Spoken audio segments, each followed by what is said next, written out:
মৃত্যুর ৪৫০ বছর পরও যেন নতুন নতুন দেশ জয় করে চলেছেন সুলতান সুলেমান। জয় করে চলেছেন মানুষের হৃদয়। মধ্যপ্রাচ্যের ১৬টি দেশে সুলতান সুলেমান সিরিয়ালটি জনপ্রিয়তার শীর্ষে। এখন ডাবিং, সাবটাইটেল নিয়ে বাংলাদেশ সহ বিশ্বের বহু দেশে প্রদর্শিত হচ্ছে এই টিভি সিরিজটি। কিন্তু কে এই সুলতান সুলেমান? চলুন ফ্রিকি নিউজে জেনে নেওয়া যাক তার সম্পর্কে। ইতিহাস বলছে সুলতান সুলেমান ১৪৯৪ সালের ৬ নভেম্বর জন্মগ্রহণ করেন। তার মায়ের নাম ছিল আয়েশা হাফসা সুলতান। মনে করা হয় তার মা ছিলেন চেঙ্গিস খানের বংশধর। সুলেমান ছিলেন উসমানীয় সাম্রাজ্যের ১০ম সুলতান।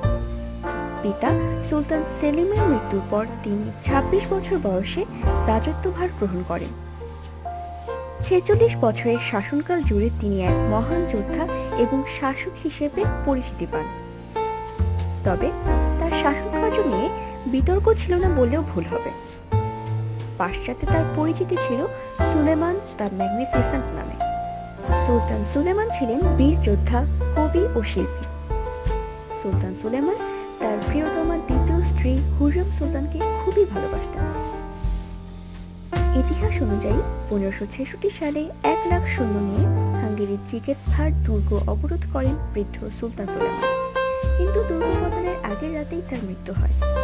সেখান থেকে তার রাজধানী অনেক দিনের পথ করে তার হৃৎপিণ্ডটি সোনার বাক্সে করে ওই তাঁবুতেই পুঁতে রাখা হয়।